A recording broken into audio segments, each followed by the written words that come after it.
ওরে বদরে ভূত জায়গায় মারি ফেলাকে ওরে বদরে ভূত।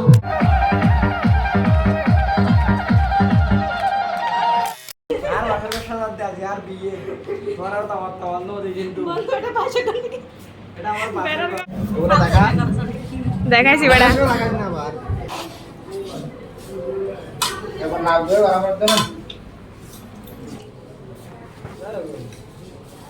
আর বন্ধু না দাম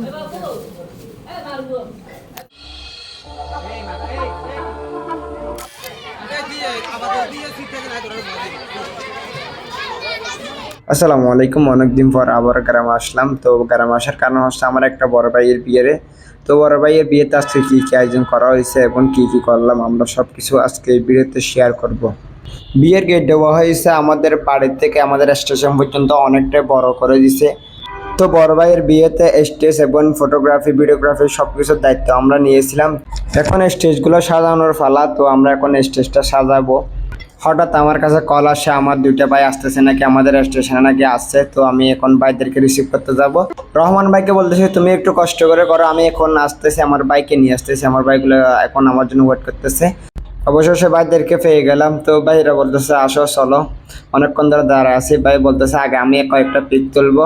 আমি বলতে আসার সময় সেনও পিক তোলো। তো ক্যামেরাম্যান হচ্ছে যে রাকিব। তো আমার রাকিব ভাই ক্যামেরা নিছে, এখন আবদুল্লাহ ভাই এখন শ্যুট করতেছে। আমি বলতেছি আসো, অনেক দেরি হয়ে যাচ্ছে কারণ আমার ওইদিকে মানুষ বসে রাখছি, কাজ আছে আমার থেকে। তো বলতে আচ্ছা ঠিক আছে চলো। আমাদের স্টেজের 95% কাজ শেষ। রহমান ভাইকে বলতেছে আচ্ছা তুমি বাদবাকিগুলো একটু করো। তো আমাকে আরেকটা দায়িত্ব দিয়ে দিছে। তো আমি বলতেছি ঘরের মানুষ দায়িত্ব দিলেও তো অবশ্যই করতে হবে। যে দায়িত্বটা দিছে এটা করতে 2 থেকে 3 ঘন্টা অলরেডি সময় চলে যাবে। আমি কোনো আত্মীয় স্বজনের বিয়েতে গেলেই আমাকে সব সময় এই দায়িত্বটা কেন দেয় আমি কিছুতে বুঝতে পারতেছি না। যে মানে অল্প এই কাজ কতগুলো জানি, সবাই আমাকে এই দায়িত্ব দিয়ে বসে রাখে। নাস্তাগুলো রেডি করার সময় আমার বান্ধবী আমাকে আর ফেরা দিচ্ছে। হঠাৎ দেখা হয়ে গেল, একসাথে লেখাপড়া করেছিলাম, বলছে যে তোকে আজকে আমি অনেকটা ফেরা দেবো। আমি কিছু খেলে বলতেছে এটা কেন খাইছস, একটুখানি ভুল হলো বলছে যে এটা কেন এরকম করছস। আমি বলতেছি এত বক বক না করে তুই এসে কর না। তো বলতেছে আমি যদি করতে পারতাম তোর মতো নাদামকে আমি এই কাজগুলো দিতাম না। আমি বলছি তুই আমাকে নাদাম কেন বলছিস, হয়তো তুই সব জিনিস খেয়ে ফেলতেছিস কেন। আমি তো না খেয়ে কি করবো, আমি অত কষ্ট করতেছি, আমার থেকে তো খেতে হবে, খেয়ে দিয়ে কাজ করতে হবে। ও বলতেছে বক বক না করে একটু তাড়াতাড়ি করে। আমরা সাড়ে হওয়ার পরে লেডি আসি স্টেজে ওঠার জন্য। আমি বলতেছি তুই এখান থেকে যা, আমাকে ফেরা দিলে আমি অনেক দেরি করে ফেলবো। তো অবশেষে নাস্তাগুলো রেডি করা শেষ।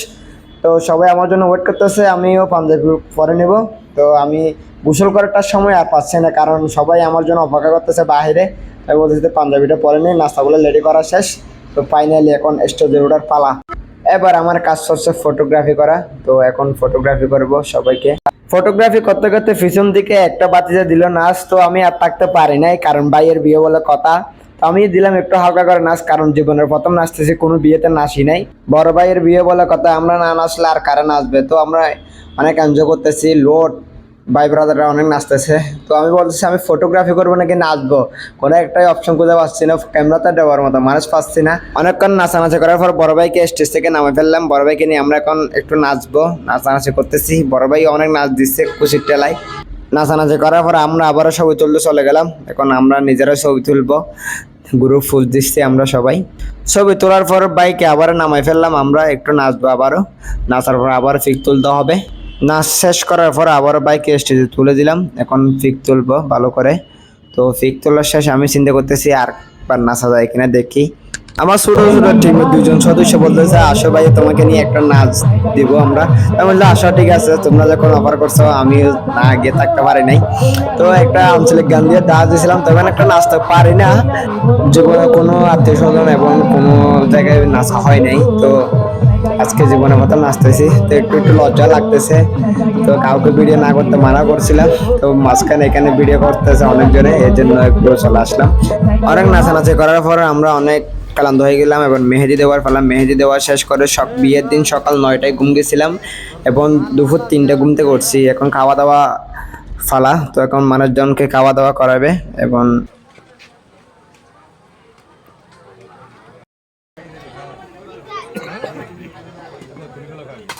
মানুষের কাছে যেগুলো একটু ভিডিওগ্রাফি করতে হবে। এখন ভিডিও নিয়ে আমি ভিডিও করব সবাইকে। তো যতগুলো বেশি বসবে খাওয়ার জন্য সবগুলো ভিডিও করতে হবে। তো ভিডিও খাওয়া দাওয়া করা শেষ, এখন গাঁদা ফুল দিয়ে আমরা বাসর ঘরটা সাজাবো। আমি তেমন একটা গাঁদা ফুলের গ্রান সহ্য করতে পারি না, তো রহমান ভাইকে বলতেছি গাঁদা ফুলের গিট্টাগুলো একটু খুলে দাও তো আমাকে।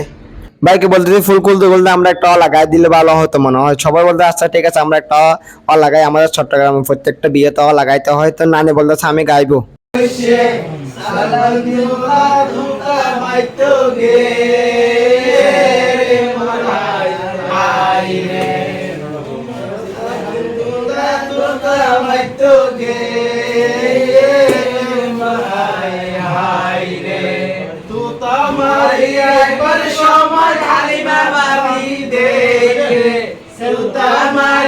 আমাদের কাজে একটু প্রবলেম হচ্ছে, এই জন্য ওদেরকে অন্য একটা রুমে চলে যেতে বলছি, ওরা গেছে।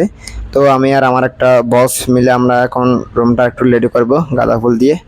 তো গাঁদা ফুল দিয়ে কষ্ট দিয়ে লাগানো শেষ। তো এখন আর কতগুলো গাঁদা ফুল নিয়ে এমনি ছিঁড়ে ফেলবো, এগুলো দিয়ে লাভ দিতে হবে।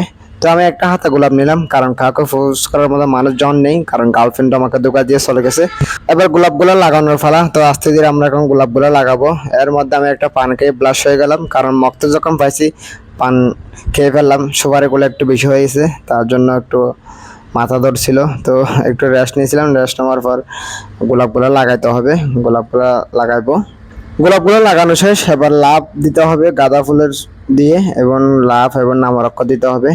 তো লাভ এবং নামরক্ষ দিবে, নামরক্ষ দেওয়ার পর একটা হাটে যাওয়ার জন্য রাস্তা করে দিতে হবে, রাস্তাটা করে দেওয়ার পর তো আমাদের বাসর ঘর সম্পূর্ণ রেডি হয়ে গেছে। তো বাসর ঘরটা কেমন হচ্ছে সবাই জানাবেন।